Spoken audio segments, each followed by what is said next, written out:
अस्सलाम वालेकुम नाज़रीन, न्यूज़ वाइज में खुश आमदेद। इमरान खान साहब को गुज़श्ता रोज़ अलकादर ट्रस्ट में गिरफ़्तार किया गया और रात गए फिर उनको पुलिस लाइन इस्लामाबाद मुंतकिल किया गया, जहाँ पर रेस्ट हाउस में उनको रखा गया और उसी रेस्ट हाउस को सब जेल का दर्जा देने के साथ अदालत भी वहीं लगाई गई। और आज बड़ी तवील अदालतें दो लगी। एक अदालत अलकादर ट्रस्ट में, जहाँ पर बिलाखिर उनका 8 रोज़ का जिस्मानी रिमांड नैब को दे दिया गया। गोया कि वो 8 रोज़ तक नैब की तहवील में होंगे और इस मामले में उनसे पूछताछ होगी। और इस दौरान हमने देखा कि तोशाखाना रेफरेंस में भी आज उन पर फ़र्द जुर्म आयद होनी थी, गोया कि वो भी हो गई और ये केस भी अब आगे चलेगा, जिसकी समाअत अगली 13 मई को होगी। इस दौरान हैरानकुन तौर पर इस्लामाबाद के से एक फ़ैसला अपलोड हुआ उनकी वेबसाइट पे जो टेरियन वाइट से मुतालिक था इमरान खान के ख़िलाफ़, और उस केस में उनके ख़िलाफ़ जो दरख्वास्त थी उसको देखा तो ये गया कि 2-1 के मुकाबले में खारिज कर दिया गया। लेकिन फिर हैरानकुन तौर पे chief justice of high court की जानिब से एक हुक्मनामा आया, जिसमें यह कहा गया कि ये 2 जजेस की राय थी, ना तो ये कॉज लिस्ट में केस शामिल था और ना ही उनसे पूछे बगैर ये 2 आरा को अपलोड किया गया। लिहाजा से फैसला तसव्वुर ना किया जाए, बल्कि इस मामले में बेंच दोबारा बनेगा और इस केस की असर नो समाअत होगी। तो इंटरेस्टिंग सिचुएशन है।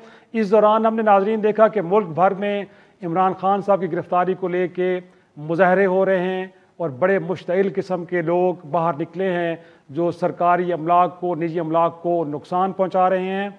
और इस दौरान इत्तलात ये हैं कि पेशावर से लेके मुख्तलिफ़ इलाकों में मुतअद्दिद अफराद की हलाकत भी हुई है, कुछ ऐसे लोग भी जो ज़ख्मी हैं और सिक्योरिटी फोर्सेस के कुछ जवान भी ऐसे हैं कि जो शदीद ज़ख्मी हालत में हस्पतालों में मौजूद हैं। इस दौरान वफाकी काबीना की एक लंबी बैठक हुई है और अब तक के इत्तलात के अंदर जहाँ पे मुल्क पे अमन अमान की सूरत हाल को ज़ेर गौर लाया गया है, वहाँ पे मुल्क में एमरजेंसी के नफाज आइन का आर्टिकल 232, जिसमें यह कहा गया है कि अगर मुल्क पे कहीं जंग का मुसल्लत होने का ख़तरा हो, कोई बैरूनी जहरियत होने जा रही हो या मुल्क के अंदर अंदरूनी खल्फशार इस कदर बढ़ जाए कि सूबे उसको कंट्रोल ना कर पाएँ, तो फिर सदर पाकिस्तान मुल्क में एमरजेंसी का नफाज कर सकते हैं। और अमलन हमने देखा है कि खैबर पख्तूनख्वा और पंजाब और इस्लामाबाद के अंदर फ़ौज को तलब कर लिया गया है और वो सिविल इंतज़ामिया की मदद करेगी।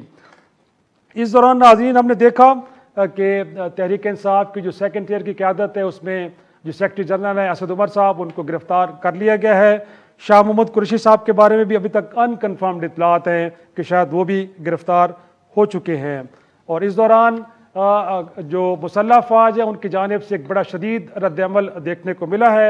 आज DGSPR की जानिब से एक तवील स्टेटमेंट जारी हुई है, जिसमें ये कहा गया है कि 9 मई का दिन मुल्क की तारीख़ के अंदर एक स्याह दिन के तौर पे याद किया जाएगा।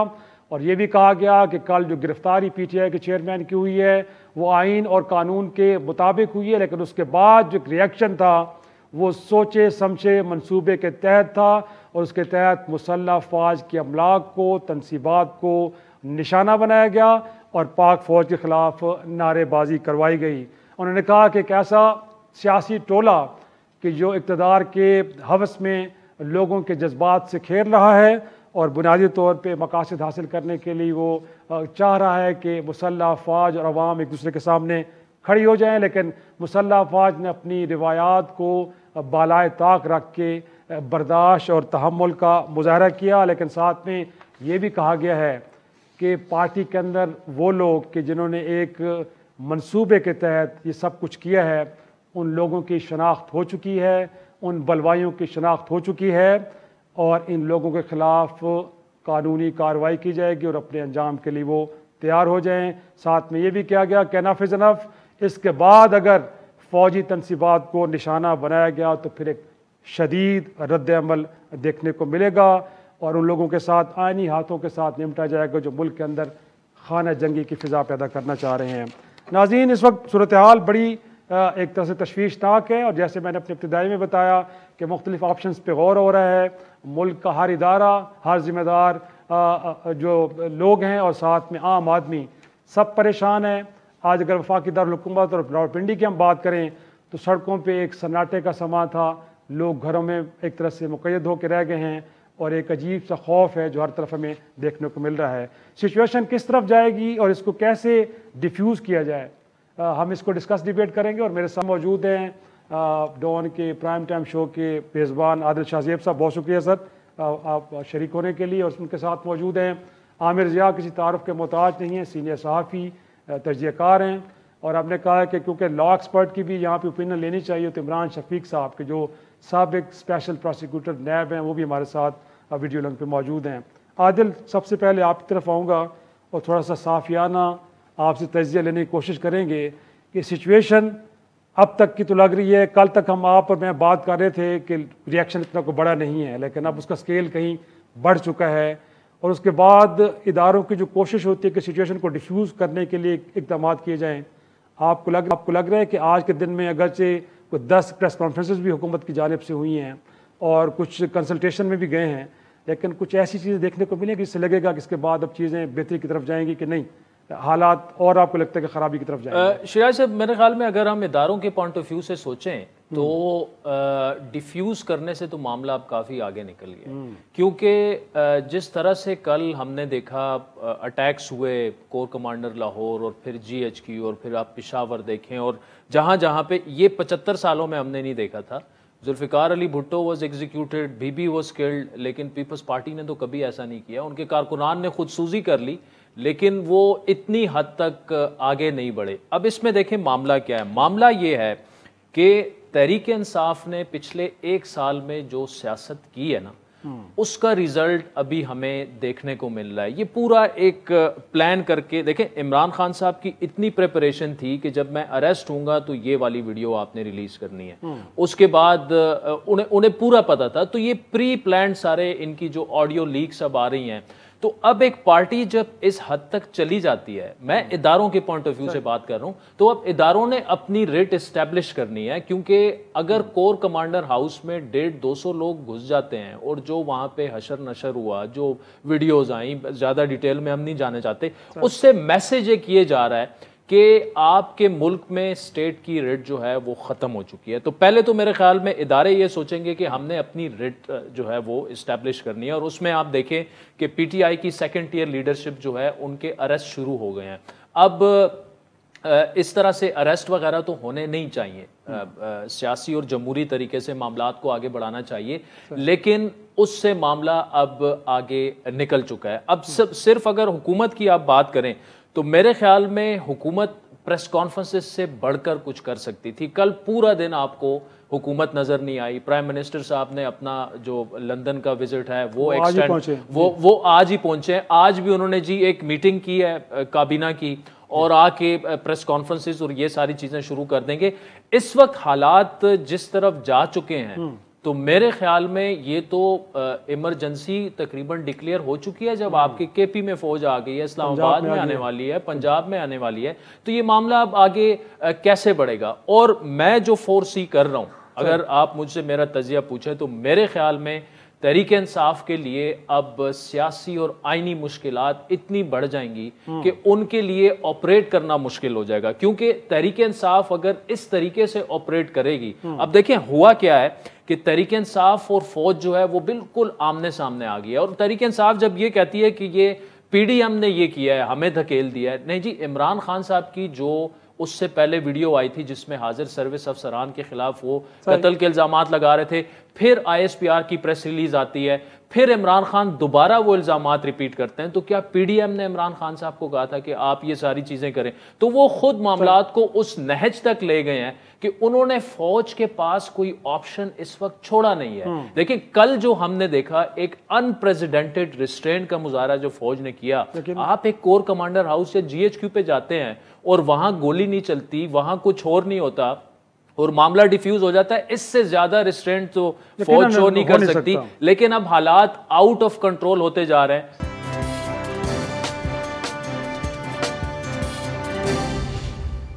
आमिर साहब, इनफैक्ट जो नुक्ता आदिल ने भी उठाया है और जो हमें DGSPR की जो स्टेटमेंट है उसमें भी शायद ये लग रहा है कि कोई एक प्री प्लान तरीके से लोगों को मुसल्लह अफवाज के सामने खड़े करने की कोशिश की जा रही है। और अगर ऐसा नहीं है और तहरीक इंसाफ कहीं ना कहीं ये कहते हुए नज़र भी आ रही है, तो साथ तक अभी तक हमें कोई ऐसी स्टेटमेंट तो देखने को नहीं मिली कि जिसमें तहरीक इंसाफ की क़यादत इस वक्त मुश्तइल मुजाहिरीन को एड्रेस कर रही हो कि कम अज़ कम आपकी जो एहतजाज का रुख है, जो मिलिट्री इंस्टॉलेशन की तरफ है, उस तरफ हरगिज़ नहीं होना चाहिए। प्रोटेस्ट ज़रूर करें बट सियासी अमला, सरकारी अमला को या निजी अमला को उनको नुकसान ना पहुँचाएँ। तो लग तो ये रहा है कि जो तहरीक इंसाफ की क़यादत की खामोशी है उससे इस स्टेटमेंट को तक़वियत मिल रही है कि सब कुछ सोचे समझे मंसूबे के तहत हो रहा है और लोगों को इस पे एक तरह से इनकरेज किया जा रहा है कि जिस तरफ वो जा रहे हो बिल्कुल ठीक जा रहे हैं। हालात जो है बहुत मखदूश हैं और ये बात भी सही है कि आपको माजी में इस तरह की कोई मिसाल मिलती नहीं है। ज़ियाउल हक साहब के दौर में पीपल्स पार्टी मतलब एक फॉर्मिडेबल एक पॉलिटिकल फोर्स हुआ करती थी, लेकिन वो लोगों को उस तरह से मोबिलाइज नहीं कर पा रही थी।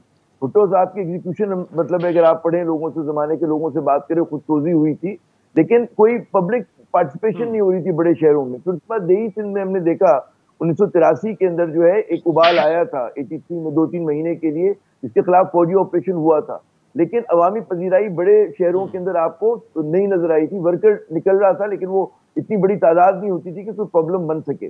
फिर हमने देखा एक और वाकया, जब बेनजीर भुट्टो साहिबा की कत्ल हुआ था, उनका सानेहा हुआ था बहुत बड़ा, तो उसमें पाकिस्तान के हर बड़े शहर में, वो तो मैं उस पिंडी में भी था उस दिन इत्तेफाक से, फिर अगली रात जो था मैं कराची लैंड किया था, तो कहते हैं ना कि ट्रेनें जला दी गई थी, सैकड़ों हजारों गाड़ियों को नजर आतिश किया गया था, पब्लिक प्राइवेट प्रॉपर्टी को बहुत बुरी तरह से डैमेज किया गया था और लग रहा था कि एकदम लोग जो है बड़े मुनज़्ज़म तरीके से आए हैं। अच्छा, लेकिन इस मरतबा जो हुआ है वो ये कि जनाब लोगों ने का रुख जो था वो फौजी तंसीबात की तरफ या उन जगहों पे होता था जो बड़ी हाईली सिक्योर्ड है और उसकी कभी माजी में मिसाल नहीं मिली, कोई सोच नहीं सकता था कि ये चीज हो। तो ये चीज यकीनन मतलब है कि एक बाइसी तशवीश है और इसका अब दो लोग मेरे ख्याल में इस वक्त बड़ा डिवाइडेड ओपिनियन है। एक तो वो जो हमें नजर आया कि जी हुकूमत या जो रियासती इदारे कह रहे हैं कि जी हम सख्ती से कुछ लेंगे और हम रद्द-ए-अमल देंगे। एक और ये कि जब मतलब है कि इतनी ज्यादा तनाव और कशीदगी हो तो उसमें जरा सा कहते हैं ना कूलर हेड, एक ठंडे दिलो दिमाग की जरूरत होती है चीजों को मैनेज करने के लिए। मैंने यहाँ तक सुना बाज लोग जो है वो डिस्कस कर रहे हैं कि जी क्या पीटीआई को कलअज़म तंजीम करार देना चाहिए, उसको पाबंदी लगा देनी चाहिए। तमाम चीजें जो है इस वक्त बाज़गश्त में है जो इस वक्त मुल्क की सियासत में को मजीद जहरीला कर रही है और मजीद पेचीदा कर रही है। तो इस वक्त जो कोशिश होनी चाहिए वो सोल्यूशन की होनी चाहिए। लेकिन आमिर साहब आपको लगता नहीं कि इस वक्त कूलर हेड की आप बात कर रहे हैं वो हुकूमत कैंट पे तो कहीं नजर आ रहा है, मुसल्लह अफवाज कैंट पे भी नजर आ रहा है, बट तहरीक इंसाफ कैंट पे भी है, क्योंकि वहां से तो कोई ऐसी स्टेटमेंट नहीं नजर आई हमें जिससे सिचुएशन को डिफ्यूज करने में मदद मिले। मेरे ख्याल में वहां पे बिल्कुल इस तरह के अनासर होंगे, क्योंकि मैं हमेशा से कहता हूं कि इमरान जो है वो ठीक है कि इस वक्त भिड़े हुए हैं, वो लगता है कि एस्टेब्लिशमेंट से, लेकिन वो बारकैद जो है प्रो एस्टेब्लिशमेंट सियासतदान है और उनकी जमात भी जो है मतलब है, अगर उसका आप पूरा उठान का दौर देखें और उसका जितना जिसने काम किया तो जो उसके अच्छे दौर थे, तो वहां पर आपको इस तरह के बायर मिलेंगे और हैं उनकी सफों के अंदर जो बिल्कुल नहीं चाहेंगे कि फौज से तसादुम हो। कोई भी जो पाकिस्तानी है जिसको जरा सा भी शऊर है कि जी पाकिस्तान के लिए हमारा ये इदारा कितना इंपॉर्टेंट है, कितना मतलब इसकी जरूरत है हमें, वो नहीं चाहेगा कि इस तरह की चीजों के जो काम कहते हैं ना दुश्मन जो है बरसा बरस तिहाइयां सर्व करके नहीं कर सका। हमारे यहाँ बहुत सारे अनासिर हैं जो मतलब लसानी तंजीमें रही हैं, फिरकावाराना तंजीमें रही हैं जिन्होंने बड़ा प्रोपेगेंडा किया, लेकिन पजीराई नहीं हुई इनकी बात को। हमारे यहाँ फिर एक छोटा सा हार्ड लाइन लिबरल ब्रिगेड है, उसने बड़ा प्रोपेगेंडा किया, बाकायदा ये नारे दिए मुख्तलिफ किस्म के, लेकिन पजीराई नहीं हुई। तो इस वक्त सोचना ये कि एक मेन स्ट्रीम पाकिस्तान में आपको एक रद्द-ए-अमल नजर आ रहा है। एक तो ये तरीका है कि जी आप चढ़ दौड़े उनके ऊपर, उसके कॉन्सिक्वेंसेज होंगे, अनइंटेंडेड कॉन्सिक्वेंसेज होंगे जिससे बचना चाहिए, और वो बचने का तरीका यही है कि मतलब है कि कहते हैं ना कि चीजों को डिफ्यूज करें, आप कंसर्न्स को एड्रेस करें, और फौज ने जो तहम्मुल और बुर्दबारी का मुजाहरा किया गुज़िश्ता रोज उसको जारी रहना चाहिए। अगर वो रद्द-ए-अमल देगी, अभी जैसे इन 8-2 मतलब एडमिनिस्ट्रेशन बुला लिया है पंजाब में और केपी में, लेकिन वो कहाँ तक, इस नुक्ते को मैं बाद में आपके सामने रखूंगा, लेकिन मैं चाहूंगा कि लीगल ओपिनियन भी ले ली जाए कि जो कुछ आज अदालती प्रोसीडिंग्स हुई हैं। इमरान शफीक साहब हमारे साथ हैं। इमरान साहब, इनफैक्ट कल से लेके आज तक जो हुकूमती नुमाइंदे प्रेस कॉन्फ्रेंस कर रहे हैं, गोया के राना सनाउल्लाह साहब से लेके अता तारड़ तक, वजीर कानून तक, सब यही फरमा रहे हैं कि it's open and shut case. गोया के और जो तफसीलात वो बता रहे हैं अलकादर ट्रस्ट में जिस तरह 190 मिलियन पाउंड आए, कहाँ गए, किसकी जेब में गए, उसके बाद जो आज एहतसाब अदालत ने 8 दिन का फिजिकल रिमांड दिया है, आपको लगता है कि इट मेक सम सेंस कि भाई हाँ ठीक इतना देना चाहिए था, क्योंकि केस इस कदर पेचीदा है कि 8 दिन के लिए उनको कस्टडी में होना चाहिए, या अगेन यहाँ पे भी आपको लगता है कहीं दबाव की कैफियत मौजूद है और अदालत को मजबूरन 8 दिन पे जाना पड़ा? शराजी साहब, सबसे पहली बात तो ये है कि अगर मैं इमरान खान साहब के पॉइंट ऑफ व्यू से देखूं और नैब कवानीन को देखूं, तो इमरान खान साहब जिन कवानीन के हामी रहे हैं और जो सुप्रीम कोर्ट में मौजूदा तरामीम के खिलाफ सुप्रीम कोर्ट में भी मौजूद हैं, वो तो ये चाहते हैं कि नैब में रिमांड 90 रोज का हो। ये तो नई तरामीम के तहत इस हुकूमत ने जो रिमांड है उसको 14 दिन का किया है। तो इमरान खान साहब का अब रिमांड जो मैक्सिमम अगर हो भी सकेगा कानून के मुताबिक, तो वो 14 दिन का होगा। इसलिए 14 दिन का रिमांड में से 8 दिन का रिमांड जज साहब ने दिया है। यहाँ 2 डिफरेंस ऑफ ओपिनियन है। एक ओपिनियन यकीनन इमरान खान साहब और उनकी पार्टी का है, और वो ये कहते हैं कि नैब केसों में ज्यादा से ज्यादा रिमांड होना चाहिए। ये उनका मौकफ रहा है और इसीलिए इसको आगे बढ़ाया जाता रहा है। और दूसरा मौकफ बहरहाल अपोजिशन की जमातों का था, पीडीएम का, जिन्होंने कानून लाया और वो 14 दिन तक रिमांड किया है। तो इसलिए इमरान खान साहब तो अब बेनिफिशियरी हैं उन अमेंडमेंट्स के जिसका फायदा वो उठाएंगे, जिनकी वो मुखालफत में इस वक्त तक सुप्रीम कोर्ट तक मौजूद है। तो दूसरी बात यह है कि 8 दिन का रिमांड नैब के केसेस में यकीनन ऐसा ही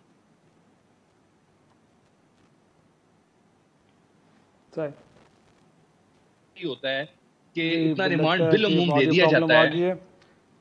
अच्छा, कहना यह है कि दौरान इंक्वायरी जो है जी, इनफैक्ट इमरान काल की जो गिरफ्तारी है उसके ऊपर भी बड़े सवालात उठ रहे हैं, अगरचे जी जी जी आप बात करें, सवाल कीजिए शायद साहब। प्रॉब्लम जी जी जी मैं कल की गिरफ्तारी के हवाले से भी जानना चाह रहा हूँ कि उसके ऊपर भी बड़े सवाल उठ रहे हैं। अगरचे अदालती फैसला आ चुका है जिस पे गिरफ्तारी को तो जायज़ करार दिया गया, बट तरीक़ेकार के ऊपर सवाल उठे जिसको लेके आईजी और सेक्रेटरी दाखिला को तौहीन अदालत के नोटिस भी सर्व हो रहे हैं। आपको लगता है कि गिरफ्तारी अगर हुई है कोर्ट के प्रीमिसेस से तो ठीक हुई है, या आपको लगता है कि नहीं तरीक़ेकार बदला जा सकता था? 1 तारीख का नोटिस था, उनकी वारंट थे, उनको कहीं और गिरफ्तार करना चाहिए था, वहां से नहीं होना चाहिए था? देखिए शाहिद साहब, एक है आइडियल सिचुएशन और एक है ग्राउंड रियलिटी। आइडियल सिचुएशन तो यही है कि बहरहाल आप किसी शख्स को अदालत के अहाते से गिरफ्तार ना करें, हतल मकदूर कोशिश करें कि अदालत के अहाते से बाहर वो गिरफ्तार हो। लेकिन अगर अदालत के अहाते से भी आपने गिरफ्तार कर लिया है, तो अगर किसी शख्स के वारंट गिरफ्तारी मौजूद हैं, तो अगर वो अदालत के अहाते में मौजूद है तो उसे कोई शख्स भी गिरफ्तार कर सकता है। लाजमी नहीं है पाकिस्तान के कानून के रेंजर्स ही गिरफ्तार करे। मैं और आप भी अगर मौजूद हैं तो हमारी जिम्मेदारी है कि अगर कोई अदालती अगर जिसके खिलाफ वारंट मौजूद हैं तो वो उसकी मदद करे। तो लेकिन जहां तक ताल्लुक ये है कि अगर वो इमरान खान साहब इस केस में जिसमें उनको गिरफ्तार किया गया है, इस केस में अगर जमानत करवाने के लिए अदालत में आए होते, तो फिर बहरहाल पाकिस्तान का कानून ये है, अदालतों की जो नज़ायर हैं वो यही हैं कि अगर कोई शख्स किसी केस में जमानत करवाने के लिए अदालत के अहाते में आ चुका है तो फिर उसको उस केस में गिरफ्तार नहीं किया जाएगा। लेकिन खान साहब के केस में ऐसा नहीं है। खान साहब इस केस में जमानत करवाने के लिए नहीं आए थे और ना ही इस केस में तलका आए थे। वो एक दूसरे केस में, तोशा खाना के केस में चार्ज को चैलेंज करने के लिए आए थे। तो इस केस के साथ इसलिए इस केस में उनकी गिरफ्तारी अगर कर ली गई है, ज्यादा बेहतर होना एक अलग बात है, लेकिन कानून के मुताबिक गिरफ्तार किसी शख्स का हो जाना वो दूसरी बात है। तो मेरा नहीं ख्याल कि इस केस में गिरफ्तारी में कोई गैर कानूनी या गैर आईनी इकदाम किया गया है। हाँ, ये कानून के मुताबिक हुई है। आदिल आपकी तरफ आऊँगा। मैं चाहूँगा कि एक तो ये कि कल जिस तरह उनको हैंडल किया गया, साबिक प्राइम मिनिस्टर, अगरचे माजी में भी गिरफ्तारी हुई, बल्कि कल जो मंजर मैंने और आपने देखे हैं वो मंजर हमने किसी साबिक वज़ीर-ए-आज़म के साथ नहीं देखे कि ऐसा किया गया। ठीक है। और साथ में अब आज आपने मौलाना फजल रहमान साहब की शायद आपने प्रेस कॉन्फ्रेंस सुनी हो, जिस तरह आप पीटीआई को सिंगल आउट करके कि कलअदम जमात करार देना, उनको नासूर समझना इस मुल्क की सियासत के लिए, आपको लगता है कि ये तरीका दुरुस्त होगा इस सारे मामले को हल करने के हवाले से? देखिए, बैन जिस तरह आमिर जहा साहब ने कहा ना, नेशनल अवामी पार्टी पे लगी, MQM को बैन किया गया। देखिए, बैन जो हैं शराई साहब वो मसाइल का हल नहीं है, लेकिन मौलाना साहब की जो स्टेटमेंट है ना, उसका जवाब पीटीआई को स्टेटमेंट से नहीं देना चाहिए, या मुझे और आपको, हम पीटीआई के तर्जुमान नहीं है कि हम कहेंगे इन पर बैन ना लगे। हम जमहूरी रवैयों की आइन की बात करेंगे कि यार आप उसमें पीटीआई को अपने रवैये से ये साबित करना होगा कि उन पर बैन नहीं लगनी चाहिए। मैं यहाँ पे ख़त्म कर दूंगा। देखिए जो लेकिन एक छोटा सा सवाल साथ में ऐड करूँ, मौलाना साहब से भी सवाल करना चाहिए कि आप पीडीएम के सरबराह होते हुए उन पर बैन लगाने की बात कर रहे हैं, बट आपको जो दीगर इत्तेहादी हैं उनके साथ 2 दिन पहले तक मुज़ाकरात में शरीक थे। नहीं, डेफिनेटली सवाल तो होना चाहिए ना, लेकिन वो मुज़ाकरात भी कैसे हुए कि नविश्ते दीवार बन गया था, उसका रिजल्ट पहले से 6-7 हुकूमती वज़रा ने प्रेस कॉन्फ्रेंसिस कर दी, हमारे शोज में आके उन्होंने कह दिया कि जी कोई इसका मुज़ाकरात का रिजल्ट नहीं आना। तो वो मुज़ाकरात भी वैसे ही बराए नाम थे। देखिए शिराई साहब, जो इशू है ना वो ये है कि मैं कल से एक बात कर रहा हूँ कि इस पर जो पीटीआई का नॉर्मली जो क्राउड है ना, जो कि लाखों की तादाद में भी हमने देखा जलसों में निकला हुआ है, कि वो इतनी तादाद में नहीं निकलेगा। और मैं अभी भी अपनी स्टेटमेंट पे कायम हूँ कि आप जिस शहर को उठा के देखें 200-250 से ज्यादा बंदा नहीं है, वो कारकुन नहीं है पीटीआई का, वो बुलवाई है। मतलब आप 10,000 के मजमे को तो कंट्रोल कर सकते हैं, लेकिन वो लोग जो कि मरने मारने के लिए निकले हों, लूट मार के लिए निकले हों, ये देखें, ये एहतजाज इसको आप नहीं कह सकते। पीटीआई के लिए इफेक्टिव स्ट्रेटेजी ये होती कि आप आ जाएं डी चौक में बैठ जाएं, 10,000 बंदा बैठ जाए, हुकूमत हिल नहीं पाएगी। क्या किया जी, 50 लोग इस कोर कमांडर हाउस में घुसा दो, 100 लोग जो है जीएचक्यू में घुसा दो, 200 बंदा जो है पिशावर में, और वो डायरेक्ट फायरिंग आज उन्होंने पुलिस पे की है, पुलिस ने फिर जवाबी फायरिंग भी की। तो ये मामला जो है ये प्री प्लान जो कि अब साबित हो रहा है, जो चीजें आ रही हैं, इस पर एक तो पीटीआई को फुल स्टॉप लगाना चाहिए। दूसरा देखिए, इस वक्त थोड़ा सा अगर हम कंपैरिजन करें ना, इमरान खान साहब के साथ कल जो हुआ वो जस्टिफाइबल किसी सूरत नहीं है। जिस तरीके से उनकी मैन हैंडलिंग हुई, वो साबिक प्राइम मिनिस्टर हैं, उनकी एक पब्लिक में एक से है, बड़े पॉपुलर लीडर हैं, लेकिन लेट्स गो बैक, उन्होंने जो 3.5 सालों में उन्होंने तो जेलों में कैमरे तक लगा दिए थे। लेकिन सवाल तो बहुत सारे, मुझे छोटी सी ब्रेक के लिए कहा जा रहा है आदिल, तो मैं छोटी सी ब्रेक, जो आप बात कर रहे हैं कि शायद ये बलवाई हैं, कुछ वीडियोस में तो हमें फैमिलीज भी नजर आ रही है, लेकिन ये जो बलवाई अगर आए भी हैं, इनके पीछे ड्राइविंग फोर्स कौन सी है कि जो इनको लेके चल रही है और इतने इश्तियाल में है। एक छोटा सा ब्रेक, और ब्रेक के बाद ही नुक्ता आमिर साहब के सामने भी रखेंगे।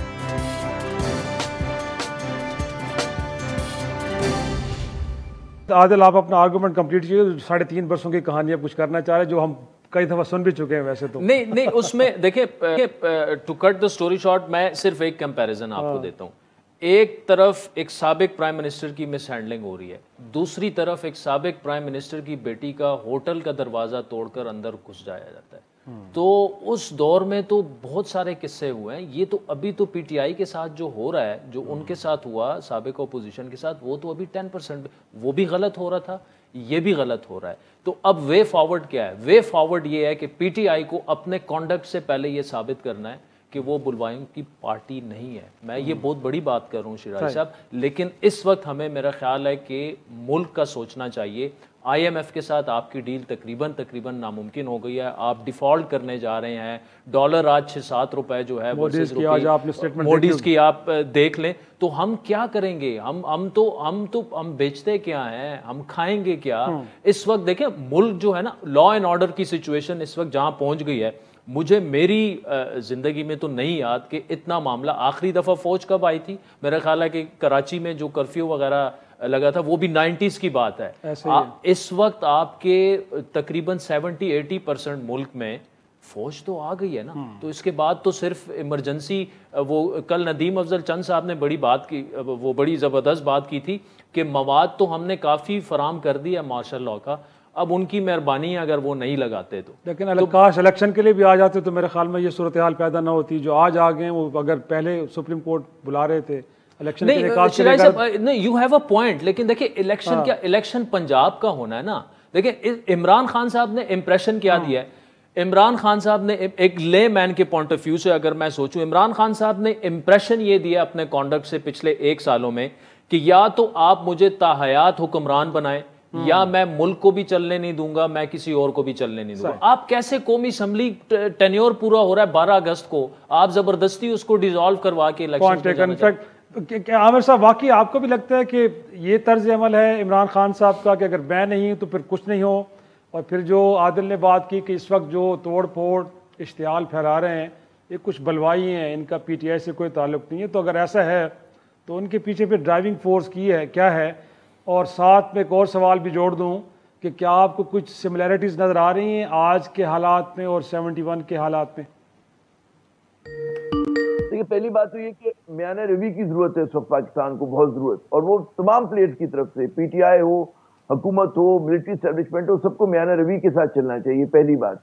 अच्छा, मैं पहले वो आपके आखिरी सवाल पर आता हूँ। 71 से लोग बहुत ज्यादा तकाबुल करते हैं, मेरे ख्याल में 71 से तकाबुल हमें करना ही नहीं चाहिए। वो बिल्कुल एक मुख्तलिफ सूरत हाल थी कि दुश्मन का एक टेरिटरी हमारे दरमियान थी, मतलब हजारों मील, और वहां पे मतलब है एक सेट ऑफ डिमांड्स बिल्कुल मुख्तलिफ था, और वहां पे जो था मतलब प्रोविंशियलिज्म, एथनिसिटी, ये तमाम चीजें बहुत ज्यादा गालिब थी।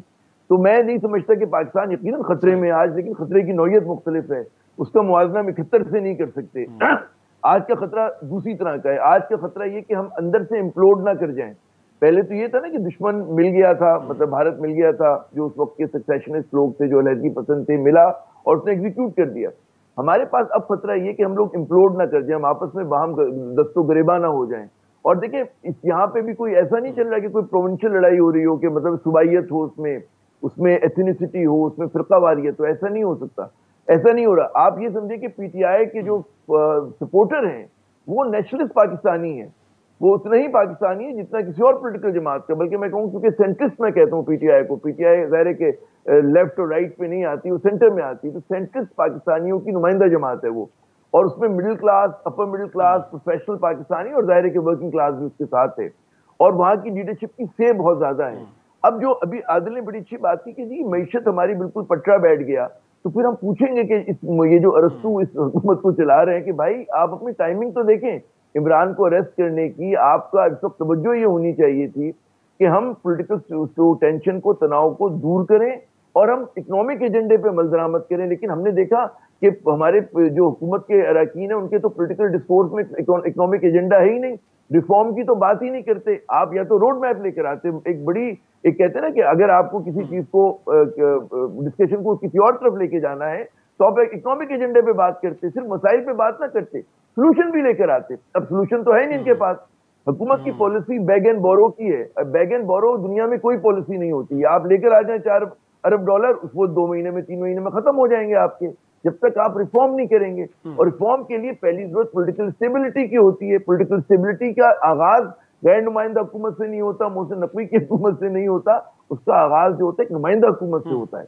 और उसके लिए अब जो लोग इतराज करते हैं कि जनाब पंजाब असेंबली डिसॉल्व कर दी और ये कह रहे हैं नेशनल असेंबली को डिसॉल्व करें, जनाब जहां पर भी अक़लियती हुकूमत होती है, अगर एक वोट पे हुकूमत कायम है तो दुनिया भर में जमहूरी रिवायत होती है कि आप दोबारा जाते हैं अपने इलेक्टोरेट के पास और कहते हैं जनाब आप दोबारा हम आपके सामने पेश हो गए, ताकि आप डिसाइसिव तरीके से लोगों को आप मैंडेट दें। तो ये एक पुराना जमहूरी तरीका। आमिर साहब, वज़ीर आज़म ने एतमाद का वोट भी दोबारा लिया, 180 लोगों ने उनको दोबारा उन पर एतमाद का इजहार किया। लेकिन इमरान शफीक साहब, मैं थोड़ा सा केस के हवाले से, जो इस वक्त नैब का मौक़िफ़ है, आपका ख्याल है कि वाकई ऐसा है कि इस केस के अंदर कुछ नोटिस सर्व किए गए होंगे, बार बार बुलाया गया होगा, बट इमरान खान साहब या उनकी अहलिया और जो बाकी लोग हैं उन्होंने ताउन नहीं किया, तो बिलाखिर मजबूरन उनको गिरफ्तार करना पड़ा। और कल से मैं एक सवाल बड़ा हर किसी से कर रहा हूँ, मुझे कोई इत्मीनान बख्श जवाब नहीं मिल पा रहा कि वो शख्स कि जिसने उस वक्त की काबीना को और सिस्टम को करप्शन पे उकसाया या बेनिफिट्स दे के उनको इस पे कायल किया, गोया कि मलिक रियाज साहब बैरियर टाउन के मालिक, न कहीं भी जिक्र नहीं हो रहा उसका कि क्या उनको भी गिरफ्तार करना चाहिए। अगर इस सारे मामले को सुलझाना है, इस केस को किसी लॉजिकल एंड तक पहुंचाना है और मुजरमों को सजा भी देनी है, तो आपका क्या नहीं ख्याल कि उनको भी गिरफ्तार होना चाहिए? उनकी गिरफ्तारी से हुकूमत क्यों कतरा रही है? शहरी साहब, बात यह है कि मलिक रियाज साहब इस पूरे मामले के बेनिफिशरी, लेकिन उनको बेनिफिट्स नवाजने का काम जो है वो उस वक्त तक मुकम्मल नहीं हो सकता था जब तक हुकूमत वक्त उनके साथ ताउन ना करती। देखिए, आप बड़ा बुनियादी सी चीज है कि उन्होंने जो डॉलर्स, जो पाउंड्स जो है वो बरतानिया की वहां जमा करवाए, वो हुकूमत पाकिस्तान को दिए गए। हुकूमत पाकिस्तान ने उनको पाउंड्स को अपने खजाने में जमा करवाने के बजाय उसको एडजस्ट कर लिया एक ऐसी जमीन पर जो उन्होंने वैसे ही गैर कानूनी तौर पर हथियाई थी। तो अब बेसिकली ये जो पूरी एडजस्टमेंट का काम हुआ है, ये काम करने वाले तो पाकिस्तान के हुक्मरान थे जो ये कर रहे थे। इसलिए कानून का बुनियादी असूल भी नैब के केसों में ये है कि प्रिंसिपल अक्यूज वो हुआ करता है जो अपनी अथॉरिटी को मिस यूज करता है, उसको एक्सरसाइज करता है। और जो बाकी हैं वो सारे एक्यूज वो बेनिफिशियरी हुआ करते हैं, और बेनिफिशियरी भी मुलजम ही होता है, उसको भी अरेस्ट किया जाता है, उसको भी तफ्तीश में शामिल किया जाता है। और हमारे यहाँ तो अक्सर केसों में पहले बेनिफिशियरी को पकड़ लेते हैं कि जी ये कहीं जो है जो इसने नाजायज फवायद उठाए हैं, समेटे हैं, वो कहीं लेकर गायब ना हो जाए। इस केस में बहरहाल ऐसा नहीं हुआ, अब देखेंगे कब होता है। दूसरी बात, आपने जो सवाल किया कि इमरान खान साहब को जो कॉल अप नोटिस दिए गए हैं उनके बारे में मैं क्या समझता हूँ। शाहिद साहब, मैं बुनियादी तौर पर समझता हूँ कि मुझे नहीं लगता कि नैब ने इमरान खान साहब को ठीक तरीके से कोई कॉल अप नोटिस सर्व किया होगा इस केस में। उसकी बुनियादी वजह यह है कि नैब जब किसी को कॉल अप नोटिस इस इमरान खान साहब जैसे लेवल के लोगों को सर्व करता है तो उसकी सर्विस का कहीं ना कहीं वो सर्व करने का कहीं ना कहीं रिकॉर्ड जरूर मौजूद होता है, और वो मीडिया में भी उसकी खबर आ जाती है कि call up notice Imran Khan साहब को भेज दिया गया। फिर नैब के कानून में एक प्रोविजन है, नई कानून में, वो है 9C की प्रोविजन। 9C ये कहती है कि जब आप किसी इंक्वायरी को कॉल अप नोटिस देते रहते हैं, इंक्वायरी कंक्लूड करते हैं, उसकी कोई फाइंडिंग आती है, आप समझते हैं कि हमने कोई मटेरियल इकट्ठा कर लिया है, एक्यूज के खिलाफ शवाहिद मौजूद हैं, तो वो पूरी इंक्वायरी रिपोर्ट जो है वो एक्यूज को आप अरसाल करते हैं, उसको भेजते हैं। अगर इमरान खान साहब के खिलाफ अगर इन्होंने इंक्वायरी मुकम्मल कर ली थी और इन्वेस्टिगेशन में उस केस को कन्वर्ट किया था, क्योंकि अब अरेस्ट इन्वेस्टिगेशन के मरले पर होती है, पहले इंक्वायरी में बुलाते थे, बिठा देते थे और अरेस्ट कर लेते थे, जिसका पहले लोगों के साथ होता रहा, लेकिन अब इन्वेस्टिगेशन किस पर होती है तो इन्वेस्टिगेट तो उससे पहले इंटरेस्टिंग पॉइंट रेज किया आपने इमरान साहब। मुझे एक छोटी सी ब्रेक के लिए कहा जा रहा है, मैं ब्रेक लेके वापस तो इस नुक्ते को आगे बढ़ाएंगे, छोटा सा ब्रेक। आमिर साहब, लास्ट सेगमेंट में आपका कमेंट लेना चाहूँगा कि वे फॉरवर्ड अब है क्या, अब हुकूमत वक्त को और तहरीक इंसाफ को वो कौन सा रास्ता अपनाना चाहिए, और साथ में 14 तारीख भी दूर नहीं है सर, जिसके बारे में सुप्रीम कोर्ट ने कह रखा है कि पंजाब में इलेक्शन से मुतालिक उनका फैसला बरकरार है, क्या देख रहे हैं? अच्छा, वे फॉरवर्ड से पहले बड़ा क्विकली अभी जो हमारे दोस्त बात कर रहे थे, पहली बात ही कि देखिए किसी ने भी जुर्म का इर्तिकाब किया उसकी अकाउंटेबिलिटी होनी चाहिए, हमने हमेशा यही पोजीशन ली। इमरान खान ने अगर कोई ऐसा काम किया बिल्कुल वो नैब उनसे पूछगछ करे, अगर केस साबित होता है बिल्कुल उसको करें। लेकिन एक और जो बात है, इसका भी मतलब नाम लेते हुए लोग अमूमन हमारे मीडिया पे नहीं लिया जाता, बहरिया का नाम आ रहा है, मलिक रियाज साहब का नाम आ रहा है, लेकिन आपको याद है डॉन अखबार में बड़ी मारकतुलारा किस्म की नाजिया सईद अली साहिबा की और फहीम जमा साहब की रिपोर्ट्स हैं, एक नहीं मेरे ख्याल में कई रिपोर्ट्स हैं कि जिस तरह बहरिया टाउन कराची फैला और किस तरह से इलीगली, और उसमें सिंध गवर्नमेंट की उससे मतलब है मावनत से, उनकी कॉपरेशन से, तो भाई अकाउंटेबिलिटी जो है वहां भी जरूरी है। वो बकौल शायर के यहाँ मिले गैर को भी दर्द की दौलत यारब, एक मेरा ही भला हो मुझे मंजूर नहीं। बिल्कुल इमरान खान को आप बहरिया टाउन को अगर उन्होंने नवाजा है तो करें, उनको कैसे अकाउंटेबिलिटी करें, लेकिन जो सिंध में हुआ है उसका भी तो कोई हिसाब देना हमें। जो कराची के अंदर यहाँ पे जो एक पुराने गांव थे सदियों पुराने, वो कहाँ गए, और उसके ऊपर पूरी सिविल सोसाइटी खड़ी हुई है, लेकिन कोई उसका पुरसाने हाल नहीं है। तो इंसाफ के दो मेयार नहीं हो सकते। ये नहीं हो सकता कि एक तरफ तो आप लोगों को बुलाएं बाहर से और बड़े बड़े मुकदमात के बावजूद किसी को वजीर बना दें, वजीर खजाना बना दें, किसी को वजीर आजम बना दें, किसी को बरी करवा दें। अब आते हैं कि जी वे फॉरवर्ड क्या है। मैं समझता हूँ वे फॉरवर्ड एक ही है कि वो आपको जमहूरियत और इंतखाबात, जमहूरियत का पहला स्टेप इंतखाब होता है। वो कहते हैं इंतखाबात जो हैं वो फल नहीं दे रहे होते, लेकिन फर्स्ट स्टेप टुवर्ड डेमोक्रेसी होता है। तो भाई आपका इस पूरे क्राइसिस से मैस से निकलने का एक ही हल है कि आप इंतखाबात करा दें, उससे पहले सिचुएशन को डिफ्यूज करें।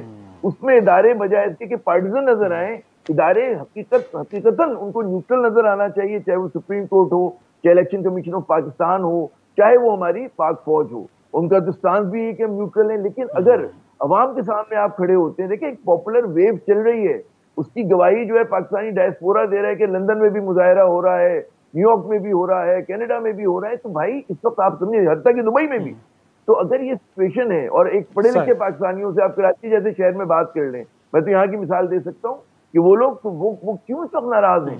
तो आपको लोगों के को मुतमईन करना होगा। आपको मुतमईन करने का एक ही तरीका है, उनको उनका जो हक है, जमहूरी हक, वोट का हक, वो उनको दे दें। आप देखिएगा मामला सुलझते चले जाएंगे। उसके बाद अवामी नेशनल पार्टी जीत जाए इलेक्शन में, हम सब तालियां बजा रहे होंगे, हम कहेंगे जनाब बड़ी अच्छी बात है, नेशनल पार्टी जीत जाए, ठीक है ना। हम नहीं कह रहे पीटीआई जीते, हम कहते हैं जो पार्टी जिसको लोग जो है वोट दें वो जीते और इस मुल्क को चलाएं। जी यही वे फॉरवर्ड है। मुनासिब आदिल, इनफैक्ट एक तो वे फॉरवर्ड की बात भी करूंगा, लेकिन इस वक्त जो स्टेटमेंट्स अब GHQ से आ रही हैं, आपको क्या लग रहा है कि इस सारी सिचुएशन में फ़ौज ने जो एक नैरेटिव बनाया है कि सियासी मामलात वो न्यूट्रल हैं, वो न्यूट्रल रह पाएंगे या उनको अल्टीमेटली इस मामले में अब इंटरवीन करना पड़ेगा? और सिचुएशन को डिफ्यूज़ करने के लिए इस सारी सूरत हाल में आपको डिसाइसिव रोल किस इदारे का लग रहा है? शिराज साहब देखें, एक तो सियासी मामलात में फ़ौज के किरदार पर बिल्कुल कोई दो राय नहीं है कि नहीं होना चाहिए। पिछले 3.5 साल जो रहा वो भी गलत था। अब अगर शुरू हो जाए, सिचुएशन क्या डिमांड कर रही है मैं ये जानना चाहता हूं। नहीं, सिचुएशन सियासी मामलात कुछ डिमांड नहीं कर रही फौज से, ना फौज का उससे लेना देना है। ये मैं बिल्कुल बड़ी क्लियर कट आपको बात करूं। अगर फौज ने ये काम शुरू कर दिया तो सबसे पहले मैं और आप जो है हार्शली क्रिटिसाइज करना शुरू कर देंगे। बाकी जो मामला है उस पर फौज को रिस्पॉन्ड करना पड़ेगा बतौर इदारा। उसकी वजह यह है कि जिस सिचुएशन की तरफ इमरान खान साहब ने खुद को और फौज को धकेल दिया है, वो मामला देखें, जब आपके घर पर कोई अटैक करता है ना और आप फिर भी रिस्ट्रेंट शो करते हैं, लेकिन फिर आप उसके साथ बैठेंगे कि आपने ये अटैक क्यों किया, आपने अपनी रिट को बहाल करना है, फौज को बतौर इदारा। ये सब अब हमें समझना होगा कि आइन और कानून के मुताबिक जो भी कार्रवाइयाँ हैं वो होनी चाहिए। देखिए, हम मलिक रियाज साहब की बात कर रहे थे ना, इस वक्त जो सबसे अहम मुकदमा और सबसे जो ओपन एंड शट केस बन चुका है पीटीआई की लीडरशिप के खिलाफ, ये जो कल शाम उन्होंने किया है, आप अलकादिर ट्रस्ट को भी भूल जाएं, नेशनल क्राइम एजेंसी को भी भूल जाएं, तोशा खानों को भी भूल जाएं, ये सारी चीज़ें आप साइड पे कर दें और ये होगा जिस तरह से हमें चीज़ें नजर आ रही हैं। थोड़ा सा रोक एक बात करना चाहूँगा कि तौहीन मज़हब को लेकर जब टीएलपी के लोग बाहर आए थे, उस जमात को आपने कलअदम करार दिया, लेकिन बाद में उसके साथ बैठे, आपने उसको कलअदम होने का जो टैग है वापस लिया। इस वक्त तो आपके निज़ाम का हिस्सा है। तो क्या आपके ख्याल में यही रवैया तहरीक इंसाफ के साथ भी होना चाहिए? गलतियाँ हर किसी से होती हैं, या नहीं इनको हर सूरत सबक सिखाना ज़रूरी है? शिराई साहब, टीएलपी एक कोर कमांडर के घर में घुस के, आई एम सॉरी, उसकी वर्दी को चौक में तो नहीं लटकाया था, लेकिन कुछ पुलिस वालों को मारा गया था। पंजाब पुलिस वालों को मारा गया था, वो फौज ने गलत किया था। जो उस वक्त सर्विंग जनरल साहब थे और वो पैसे उनको दे रहे थे, वो बिल्कुल गलत किया था, हमने उस वक्त कंडेम किया था। लेकिन ये जो रवैया है, इसको फुल स्टॉप इस पर लगाना पड़ेगा कि सियासी जमातें, आप कोई भी शख्स ये ना कर सके कि जो रियासत पाकिस्तान की इस तरह से आप रेड चैलेंज कर रहे हैं। आप इंडियन चैनल्स उठा के देख लें क्या वो बात कर रहे हैं। ठीक है, आखिर में मैं शिराई साहब ये और इसमें वे फॉरवर्ड है।